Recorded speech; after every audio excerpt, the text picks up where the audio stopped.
¿Hasta qué punto he llegado cruzando Sevilla sin nada en la mano? No lo necesito, con su aire me va.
Señoras y señores, buenas noches, bienvenidos a Sintonía Sevilla Radio y nos vamos a ir nosotros rápidamente a presentar la mesa de invitados, como siempre.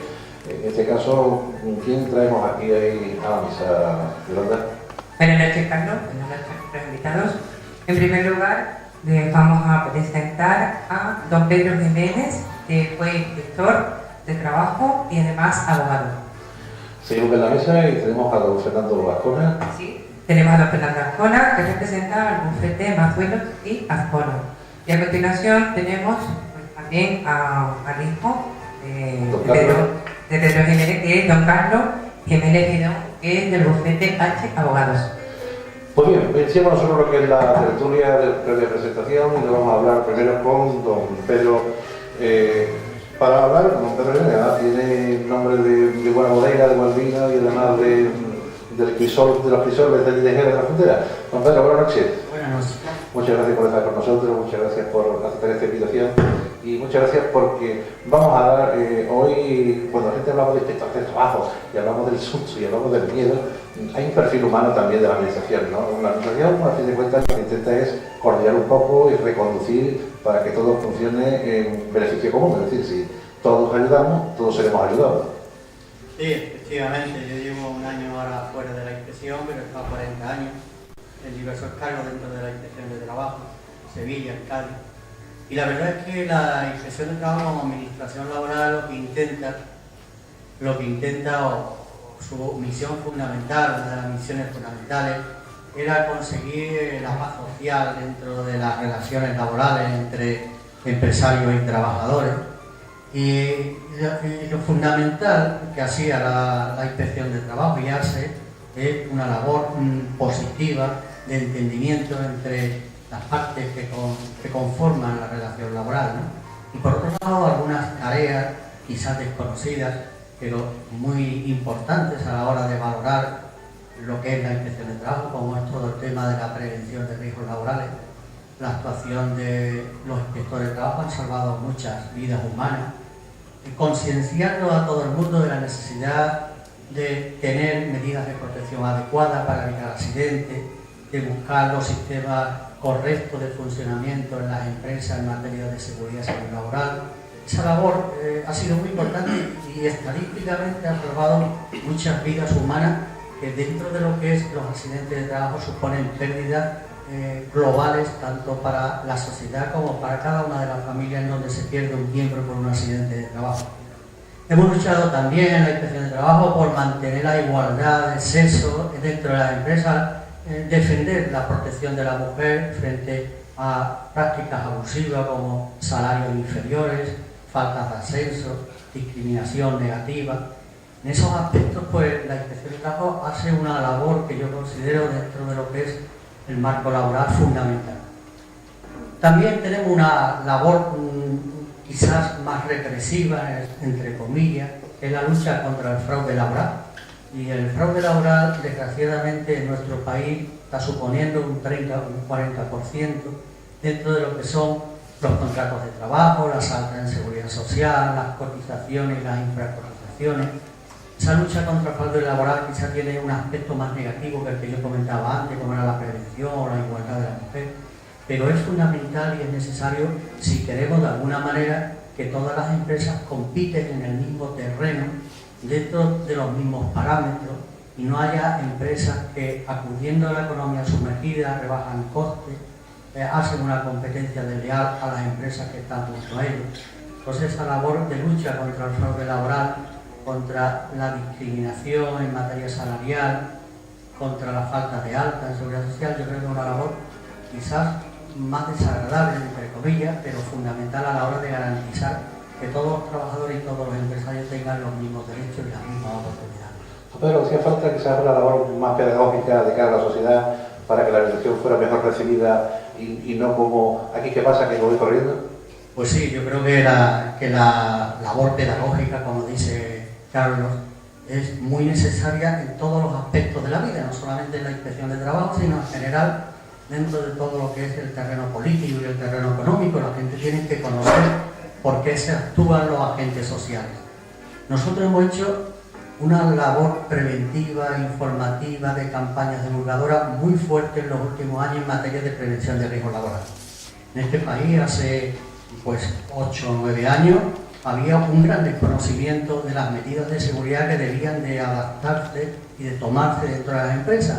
Estábamos acostumbrados nosotros en la inspección, y ustedes en cualquier obra de construcción que entraba, que nadie ponía el casco de seguridad, ni los arneses de seguridad, ni se tomaban las medidas protectoras en los andamios, y de tal manera que ocurrían accidentes laborales inexplicables por falta de medidas de seguridad, y eso no podía consentir.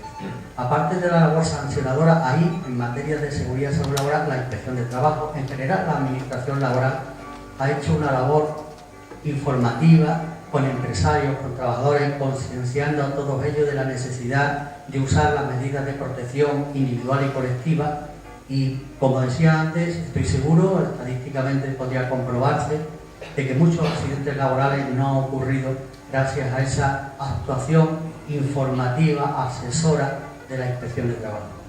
Hay que decir que hoy, cuando se produce un accidente laboral por falta de protección, que siempre es una negligencia, posiblemente o del empresario o del trabajador, ya son rarísimos. Hoy es la excepción que confirma la regla. Sí, yo creo que los accidentes laborales, eso se puede observar si entráis en la estadística de siniestralidad laboral que conforma el Ministerio de Trabajo, en la página correspondiente. Podréis ver que los accidentes laborales en España y en Andalucía en concreto han disminuido considerablemente en los últimos 2-3 años. No todo ello es debido a la labor informativa, divulgativa, sancionadora también de la Inspección de Trabajo. También es cierto que la crisis ha hecho que el sector donde más se producían los accidentes laborales, como es el sector de la construcción, pues haya disminuido considerablemente el número de obras, ¿no?, que se están haciendo, ¿no? Evidentemente eso también ha facilitado que disminuya el número de trabajadores que tenían accidentes, y bien como consecuencia la parte negativa ha aumentado el desempleo mucho en ese sector. Bueno, pues ahora nos vamos nosotros a la parte más joven representada, por en este caso por Fernando Azcona y por nuestro amigo Carlos Jiménez también, y vamos a hablar un poco, primero dar las gracias, Pedro, que en este caso a ti, Fernando, por estar con nosotros, y vamos a hablar un poco de la abogacía, vamos a hablar un poco de la gente joven que tuvo su ilusión en poner en el derecho esa intención de defender continuamente a la sociedad o recriminar en un momento determinado.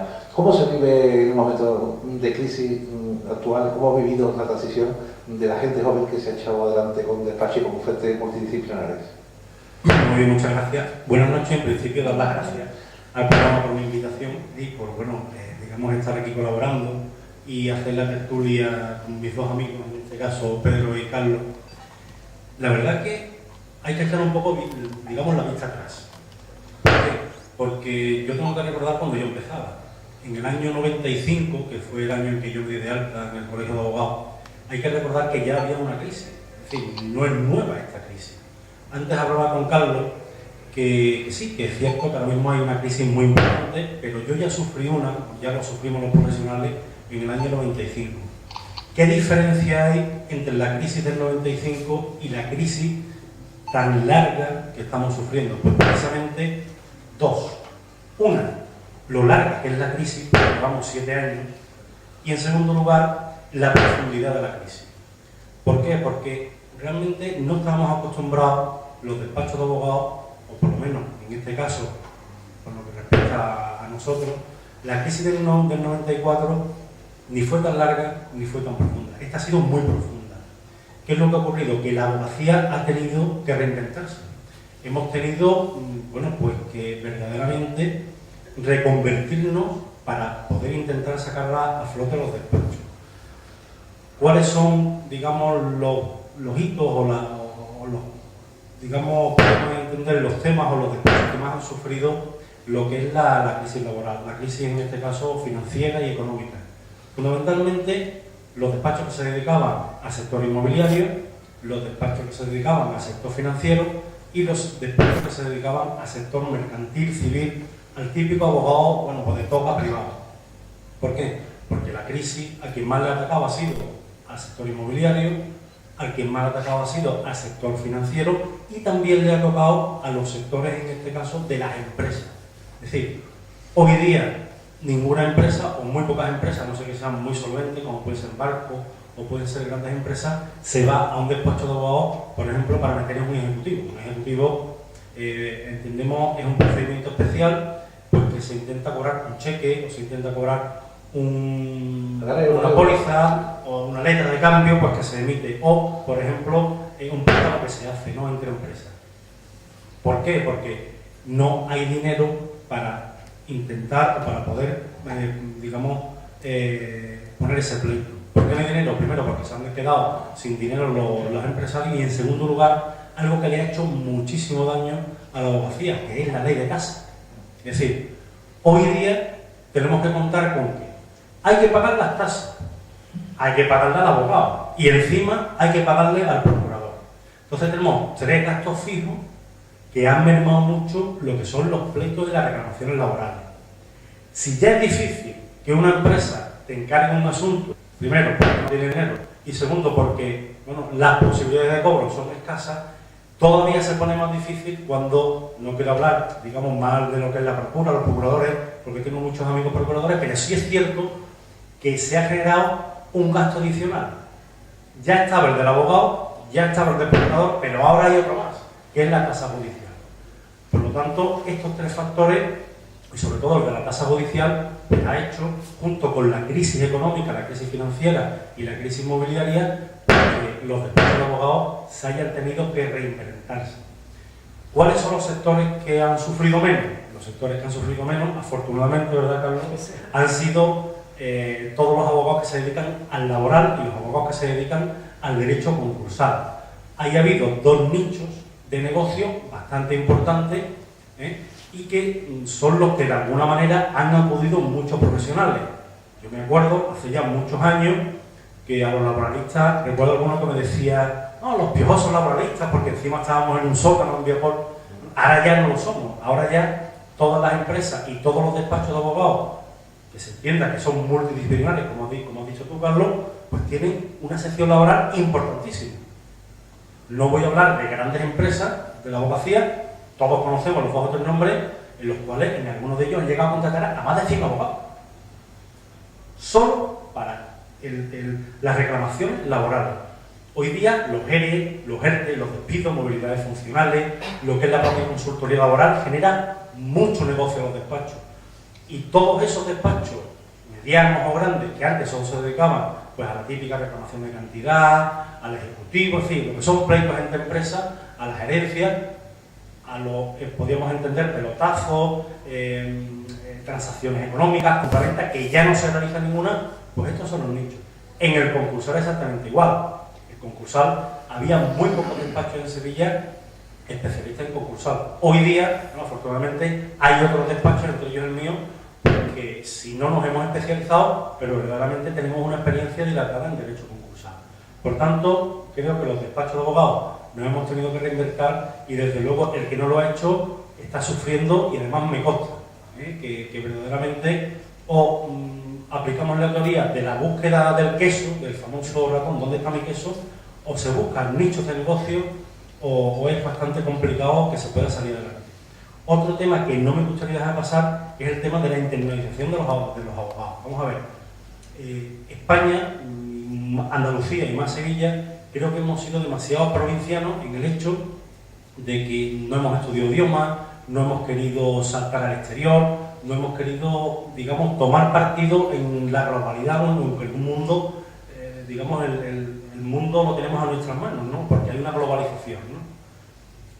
Y yo creo que es importante, los idiomas, si no se aprenden, si no se han practicado, se vuelven a aprender, si no se contratan personas que sepan idiomas, y no solamente salir al exterior, sino también intentar captar los inversores, las empresas, francesas, inglesas, alemanas, italianas, no pasa nada, hay que internacionalizarse. Los medios nuevos, digamos, de comunicación, las nuevas herramientas por internet, lo que son las relaciones internacionales, creo que son nichos también de negocio muy importantes. Tenemos muy cerca también un continente que creo que está emergiendo, que es África, sobre todo el West África. Creo que es importante que muchos despachos tengan allí implantación. De hecho, pues hay un despacho aquí, bueno, que es familiar vuestro, que es Ignacio Bidón, bueno, que estaba invitado, pero por en fin, razones ajenas a su voluntad no ha podido venir. Desde aquí le envío un saludo, me hubiera gustado que hubiera venido. Pues ya tiene despacho en Tetuán, hace ya muchísimo tiempo. Los despachos andaluces y españoles pues ya están empezando a abrir sucursales en lo que es West África. Creo que es interesante los idiomas, abrir la mente, el mercado del mundo y, lógicamente, con las nuevas tecnologías, pues todo está muy cerca. Vamos a seguir abriendo la mesa, nos vamos directamente a coger el micrófono si es tan amable, Carlos, con don Carlos Jiménez. Y Carlos es un experto en el área laboral de ese derecho concursal donde existe la multidisciplinaridad. Pues en este caso me está diciendo que el nicho laboral, debido a que no hay que hacer esa provisión de fondos en lo que corresponde a la demanda y hasta cierta seguridad, porque hay una garantía del Estado, es mucho más fácil la reconducción de cualquier encargo, porque al fin de cuentas es viable de alguna o de otra forma, incluso en el acuerdo que se puede tener antes de la magistratura, ¿no? Bueno, en primer lugar, muchas gracias a que nos hayáis invitado al programa y bueno, y tener la suerte que tengo de tener a los invitados, a Fernando Azcona y a mi padre en este caso. Bueno, como me comentaba, soy abogado, como me veis más o menos soy joven, me dedico al área laboral, casi no en exclusiva, pero casi en exclusiva. Yo, como bien comentaba, en el área laboral, Fernando, en el área laboral, en los últimos años ha habido un boom. Sí que es verdad que tampoco puedo hablar de época anterior a la crisis, puesto que terminó la carrera y empezó a ejercer en el año 2009. Por tanto, todas esas alegrías de las que me han contado compañeros, padres, familiares, yo eso no lo he vivido. O sea, yo he vivido desde el año 2009, cuando ya estábamos en plena crisis en España. Con respecto al área laboral, sí que es verdad que cada vez hay más procedimientos laborales. El procedimiento laboral, en primera instancia, está exento de tasas. Como bien comentaba Fernando, en las demás jurisdicciones, con el tema de las tasas judiciales, aparte de procurador y abogado, ha hecho que bajen los pleitos, los asuntos que llegan a los despachos. Sí que es verdad que en el área laboral, concretamente en la primera instancia, todo el mundo puede reclamar sin tener que pagar tasas judiciales. Y aparte también estamos exentos de tener procurador, por tanto abaratan muchísimo el coste. La mayoría de los despachos que llevan área laboral, por ejemplo, en temas de despidos, reclamaciones de cantidad de salarios impagados, muchos despachos antes para cobrar provisión de fondos. Sí que es verdad que hay despachos que cuando ven claro el asunto, en un momento dado pueden llevarte el pleito y cobrar un porcentaje al trabajador una vez que cobre. Por tanto, es mucho más factible y llevan muchísimos más asuntos. De todas maneras, retomando con don Pedro Jiménez, inspector de trabajo, que estamos intentando dar una imagen de lo que es el derecho. De todas maneras, hay también una que es la analogía del derecho, ¿no? Porque siempre la ley va siempre posterior al delito, es decir, los delitos, los delitos informáticos, los delitos de suplantación, hay montones de cosas que no se han conocido y que siempre, pues ni siquiera hay jurisprudencia, ni siquiera hay ley, ¿no? Entonces, primero siempre está el delito y después está posterior de la ley que se hace. Se dice también que prevalece que aunque haya un vacío de ley, nunca existe un vacío de derecho. Sí. Sí, está bien. Sí, yo creo que efectivamente en el ámbito laboral hay una ley que se llama la LISO, Ley de Infracción y Sanciones en el Orden Social, en donde se tipifican todas las infracciones que en el marco laboral puede cometer un empresario y en función de esa infracción se impone una multa que también está en esa ley. O sea, no hay ninguna infracción, no he consigo aplicada una acción tipificada en esa ley que se llama LISO. Infracciones que pueden ser del ámbito laboral, de seguridad social, de empleo, de extranjería. Un tema, si me permites, Carlos, que claro, yo que lo voy a dejar aquí insinuado, pero que quizás sería objeto de una tertulia posterior, y es el tema de la seguridad social. El tema fundamental de España, desde mi punto de vista, no es tanto el desempleo, que si lo es muy alto, sino el futuro de las cotizaciones y de las prestaciones de la seguridad social. Nosotros, brevemente lo voy a insinuar, nosotros tenemos lo que se llama sistema de reparto, no tenemos un sistema de capitalización en la seguridad social. El sistema de capitalización, que lo tiene por ejemplo Chile, es un sistema por el cual una persona cuando se jubila o cuando llega a una invalidez cobra una pensión que ha ido generando a lo largo de toda su vida mediante unas cuotas mensuales, una especie de seguro. Sin embargo, el sistema que nosotros tenemos es un sistema de reparto que dice que cada generación cobra las pensiones en función de lo que está cotizando esa la generación posterior. Es decir, los pensionistas de ahora nos están pagando las pensiones los jóvenes que están actualmente trabajando. Claro, los jóvenes que están actualmente trabajando por la pirámide familiar cada vez son menos, también por el desempleo. Por lo cual las jubilaciones que se produzcan, pongo por ejemplo la jubilación, pero podría hablar de la invalidez, las jubilaciones que se produzcan dentro de 10 años, prácticamente no va a haber jóvenes que soporten el pago de esas prestaciones de jubilación, porque también los jubilados viven cada vez más. Con lo cual, el sistema de pensiones de la Seguridad Social es un problema que dentro de 10 o 12 años va a aflorar de manera dramática. Probablemente las pensiones, soy yo, y sin ser negativo, tendrán que reducirse drásticamente. Habrá una pensión quizás mínima y después habrá que completar esa pensión con fondos de pensión. Porque el sistema de la Seguridad Social actualmente, tal como está actualmente, y es difícil que cambie porque otro sistema como el de capitalización en España sería poco solidario. Entonces, con el sistema de reparto, el sistema de la Seguridad Social está abocado a 10 años a no tener fondos para pagar las pensiones de los jubilados, ni de los inválidos, ni de los de baja por enfermedad. Ahí va a haber un crash y el problema ese, dentro de lo que es el mundo laboral, a mí me preocupa bastante porque la solución no es fácil. No es fácil la solución. Incrementar las cotizaciones a la Seguridad Social supone crear más desempleo porque los empresarios no podrían pagarla, entrar más en la economía sumergida porque muchos seguirían de la actual economía porque no podrían pagar las cotizaciones. Y claro, si no se paga más y hay más beneficiarios, pues es muy difícil mantener el sistema actual de pensiones en un plazo de 7 u 8 años, pienso yo. Yo creo que eso daría objeto de un debate con especialistas o sindicalistas, porque creo que eso para el futuro de las generaciones actuales que ya están por 40 o 50 años con muy poca cotización, bueno, va a ser un gran problema el tema de las pensiones de la Seguridad Social de aquí a unos años. Pues son planteamientos que vamos a hacer, después iremos dirigiendo a lo largo de otros programas, hemos invitado a gente muy especializada, ya pues los Pedro que buscan las personas más adecuadas para que esta empresa está interpretada siempre desde la mesura, desde la inteligencia, del buen conocimiento, de la parte didáctica que podamos aportar a los oyentes, y de eso es lo que se trata de la tertulia, se trata de identificaciones positivas de las actuaciones. Fernando Ascona, del despacho de Bazuelo y Ascona, primero decirte que has entrado una explicación que es importante, que tú has vivido algo acá, no has tocado vivir absolutamente nada. Tenemos el problema de la ley de tasas. La ley de tasas, entiendo que si ya una persona o una empresa está mal y necesita ese dinero porque aquí se paga tarde, mal y nunca, y por otro lado se va a empezar ya el que no puede cobrar tiene que empezar a pagar, por lo cual ya se le dificulta mucho más el tema, ¿no? Es como que va a la seguridad social, para que un infarto y dice, ¿de usted el dinero? No, o mire, se lo trae usted, no lo atendemos, se muere en la puerta, ¿no? Creo que esta dinámica, aunque sea una ley de tasas, porque yo creo que la justicia está, cualquiera podría meterle un pleito, se ha abusado, o sea, aquí había pleitos desde una sábana, y además nosotros de Don Pedro, que sí ha estado viviendo esa época, los vecinos, me cae el agua, me moja la toalla, ¿no? Entonces aquí cualquier cosa se montaba un pleito, ¿no? Eso estaba totalmente, y sigue lo que no se entiende es por qué los juzgados no se actualizan, es decir, Hacienda se actualiza, es capaz de saber con un picotazo que te ve el ordenador, nombre, domicilio, teléfono, está casado, soltero, divorciado, hijos que tiene, donde estudia, y sin embargo, en el juzgado pues sigue funcionando como de las astillas de hace el siglo XIX hasta la actualidad, que está todo esperando, todo en espera, ¿no? La justicia no es inmediata y eso no es justicia.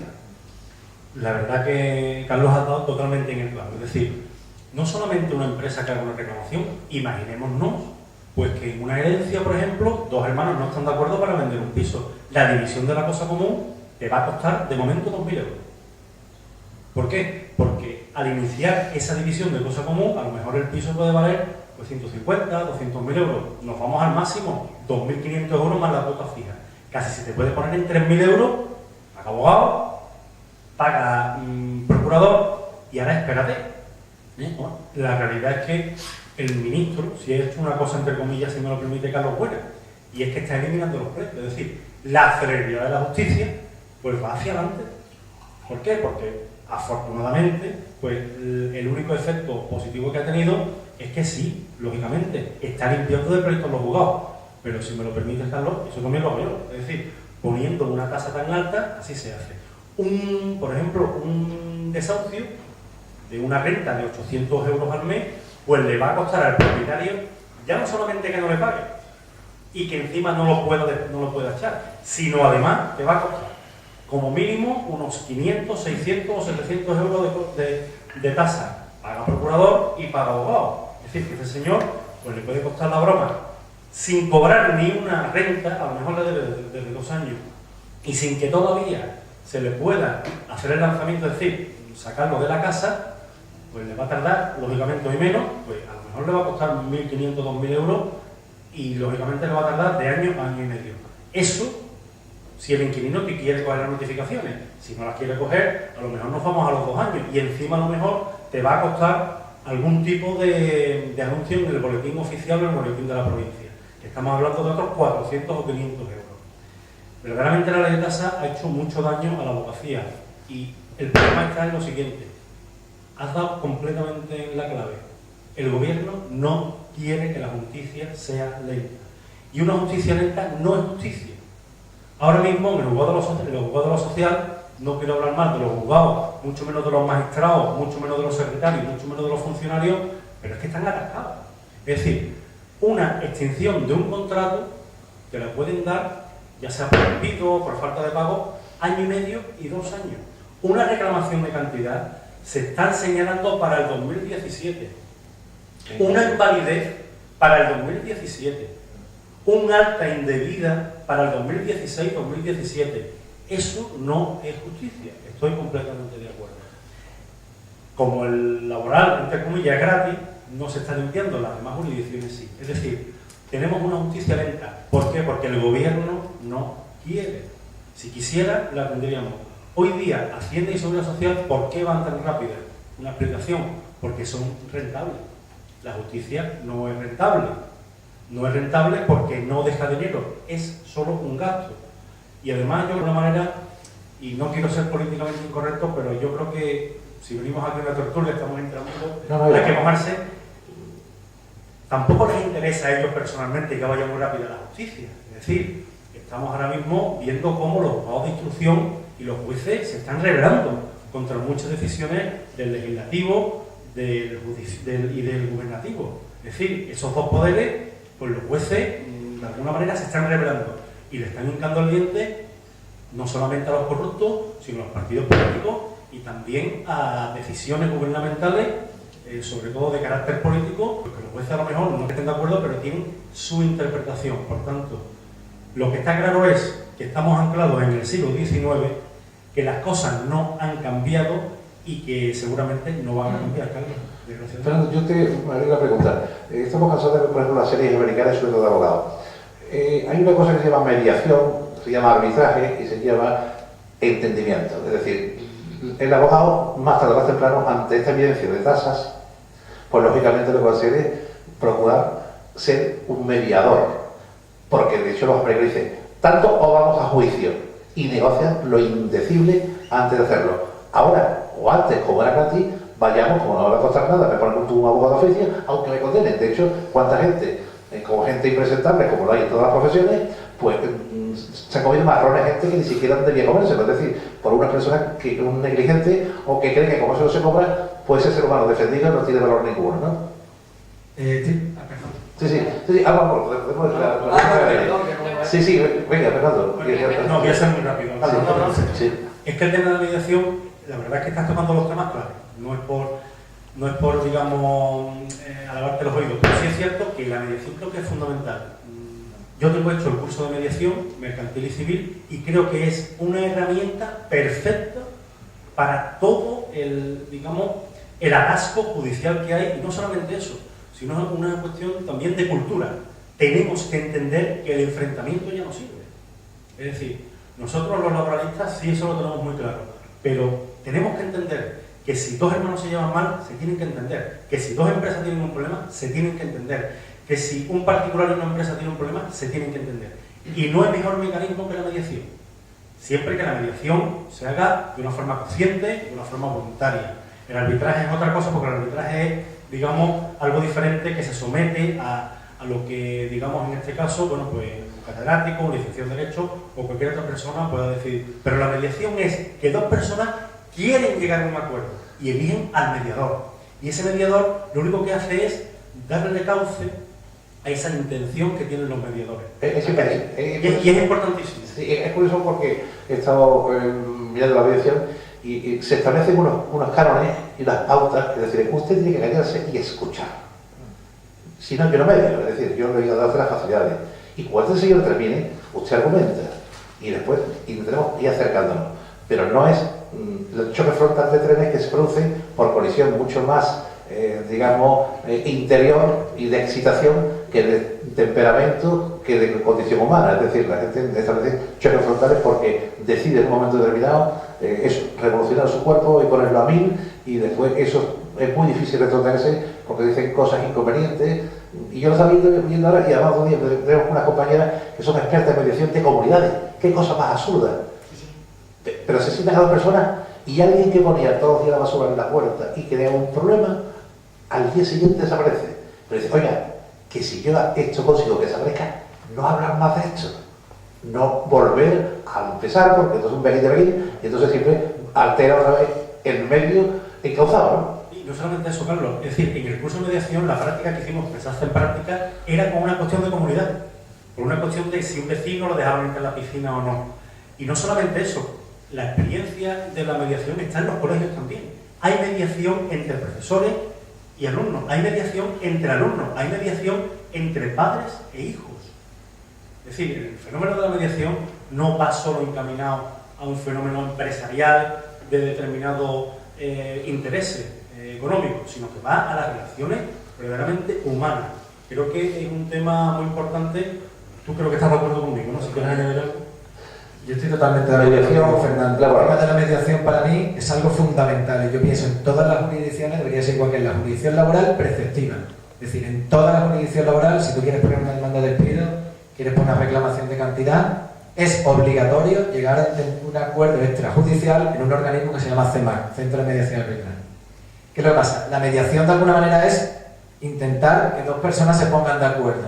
Siempre se ha dicho que más vale un mal acuerdo que un buen pleito.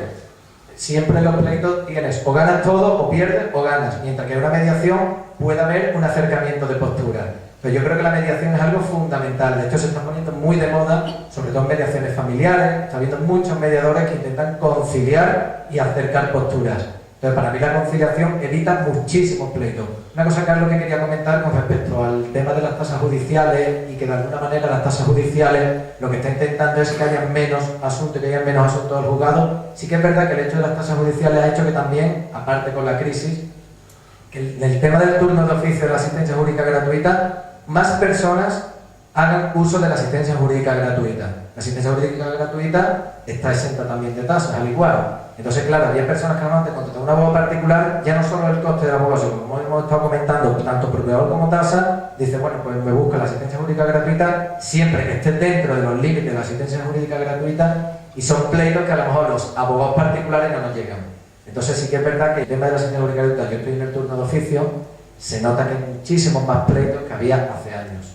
Pero también hay más entendimiento porque antes la tendencia general era pues se iba alemán a la sesión de conciliación y decía, bueno, déjalo, no te presentes, déjalo que se quede solo, ya apareceremos nosotros, vamos a buscar las posibilidades que hay y claro, eso argumentaba lo que era una cantidad que ahora ya se ha corregido, que era el tiempo de condición cobratoria desde el momento que se presenta la demanda hasta el momento que se ultima y se dé sustancia, ¿no? Claro. Lo único que quería comentar con el tema de la mediación, lo que hablamos en el acto del CEMAC con las nuevas reformas, en principio si la empresa no se presenta al acto del CEMAC y después estima la demanda del trabajador, en un momento dado podría haber costas. Sí que es verdad que después, a la hora de la verdad, no se están aplicando. Ningún juzgado está imponiendo las costas que tienen hasta 600 euros por no presentarse el empresario al acto del CEMAC. Sigue habiendo muchas conciliaciones en las cuales el empresario no se presenta. Y después la alternativa del hombre bueno, que aparecía en un momento determinado, que era una equidistante en un momento determinado que aparecía. Yo soy el hombre bueno es sustitutivo de un letrado en un momento determinado que adquiría esa condición sin tenerla.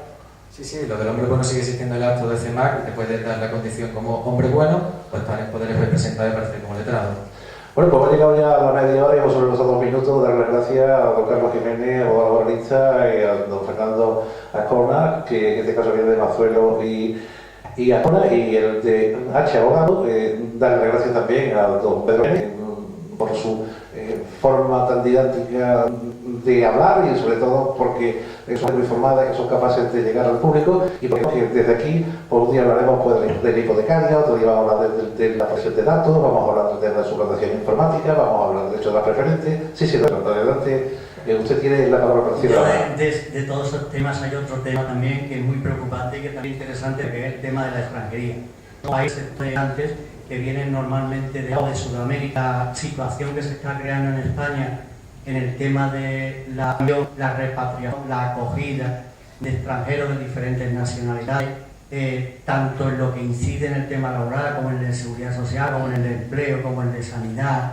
Ese es un tema que nosotros en la inspección también hemos tocado, todo el control de extranjería, y la verdad es que también a largo plazo puede suponer un grave problema dentro de nuestro país. Sería a lo mejor también un tema a tratar en un debate. Bueno, pues iremos argumentando un índice de cosas que le preocupan, vamos a traer empresarios, vamos a sentarlo también en la mesa, vamos a ver qué opinan ellos, como a los despachos abogados, si hay que una prevención antes de equivocarse, la gente cuando se equivoca es cuando van, toda esa profilaxis anterior sería muy factible, decir, usted tiene que ser autónomo o va a salirse del tema de situación activa singular, pasar de la sociedad limitada, tener una contabilidad oficial, argumentarlo de otra forma distinta. Decirle que a todos los televidentes de cara a Sevilla Radio, agradecerle su atención y decirle que, bueno, que la tertulia jurídica ha comenzado hoy, que ya iremos a lo largo y ancho de todos los programas trayendo cosas puntuales que también lo soliciten. Pues ya hablaremos de esa preferente, que como que ha ocurrido, vamos a traer gente de la FACUMA que también nos expliquen, y vamos a traer todos los sectores interesados, tanto la administración como entidades privadas como bufetes de abogados, para que ellos desde su posibilidad de entender y de saber nos argumente los temas. Don Pedro Jiménez, muchísimas gracias por estar con nosotros, don Fernando Ascona, don Carlos Jiménez, y darle la buena noche y hasta el próximo día. Gracias.